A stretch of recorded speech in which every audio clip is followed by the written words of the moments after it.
Sa detalye ng mga balita, isa pang low pressure area nga o sama ng panahon ang nabuo sa kanlurang bahagi ng Zambales, ngunit mababa ang tsansa nito na maging bagyo. Huling namata ng Pag-asa naturang sama ng panahon sa layong 185 kilometro, kanluran ng QE Point sa Subic, Zambales. May mababang tsansang maging isang tropical cyclone sa susunod na 24 oras. Ito ang magdadala ng kalat-kalat na mga pag-ulan sa Zambales at Bataan.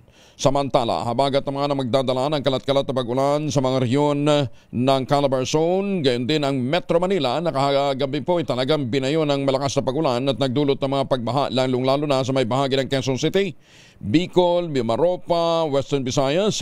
Apektado din ng habagat ang Zamboanga Peninsula at Bangsamoro Autonomous Region ng Muslim Mindanao, gayon din ang mga lalawigan ng Pangasinan, Negros Occidental, Aurora, Pampanga, Bulacan, Nueva Ecija at Tarlac. Localized thunderstorms naman ang magdadala ng maulap na papawirin hanggang sa pulong-pulong mga pagulan at pagkidlat sa nalalabing bahagi ng bansa, partikular na sa Luzon. Samantala, isang tropical storm ng international name na Sepat ang binabantayan din ng Pag-asa, nasa layong 2,315 kilometro, hilagang silangan ng extreme northern Luzon o nasa labas pa ng PAR hanggang kahapon ng hapon.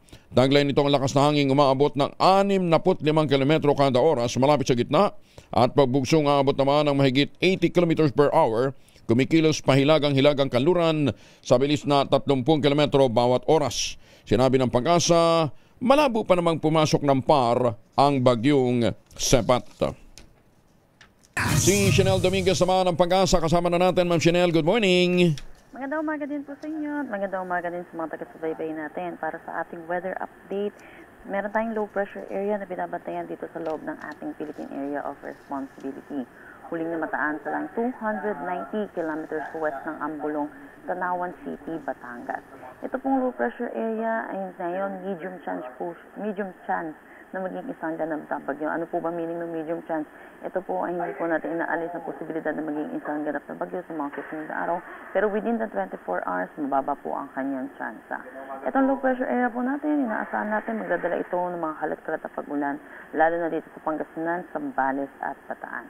Asahan din natin, makakaranas pa rin tayo ng mga pag-ulan katulad po na naranasan natin kahapon dito sa Metro Manila, Calabar Zone, Bicol Region, Mimaropa, Western Visayas, Zamboanga Peninsula at nalalabing bahagi ng Central Luzon, dulot ito ng Southwest Monsoon or ng habagat. Para naman sa nalalabing bahagi ng ating bansa, naasahan naman natin magiging maaliwalas sa panahon, pero asahan din natin yung mga localized thunderstorm lalo na sa hapon at sa gabi. Yan po muna latest dito sa Pag-asa Weather Forecasting Center. Chanel Dominguez po, magandang umaga. Ma'am Chanel, bakit kang tindi ng ulan kahapon sa Metro Manila? Yes po, meron kagabi. Oo, lupit. Yes po, kasi po umiiral po sa atin ngayon yung Southwest Monsoon po natin. Usually po, mapapansin din po natin, madalas po talaga bumabagsak yung ulan ng pahapon na po kung kailan pa uwi po yung mga kababayan natin. Pero grabe ha. Yes, dito sa Quezon City talagang ang tindi ng baha kagabi. Opo, totoo po. Wala naman yan tonight o wala today? Hindi natin inaalis po yung posibilidad kasi po patuloy pa rin po yung pag-iral ng Southwest Monsoon po sa ating bansa. So yung po pananggalang na lang po ng pananggalang sa ulan yung mga kababayan po natin kasi po usually po talaga hapon po siya nagkakaranas tayo ng mga pag-ulan. Dito sa may bandang Cavite, kumusta magiging lagi ng panahon, ma'am? Ganun din po. Naasahan din po natin makakaranas din po tayo ng mga pag-ulan. Bandang hapon? Yes po, usually po. Okay, sige. Pero magandang, walang cloud cluster masyado sa Mindanao. Yes po. Mukhang malinis Kaya lang, may paparating na naman. Itong kulay pula, ito yung LPA na nasa... Yes po, nasa western section po.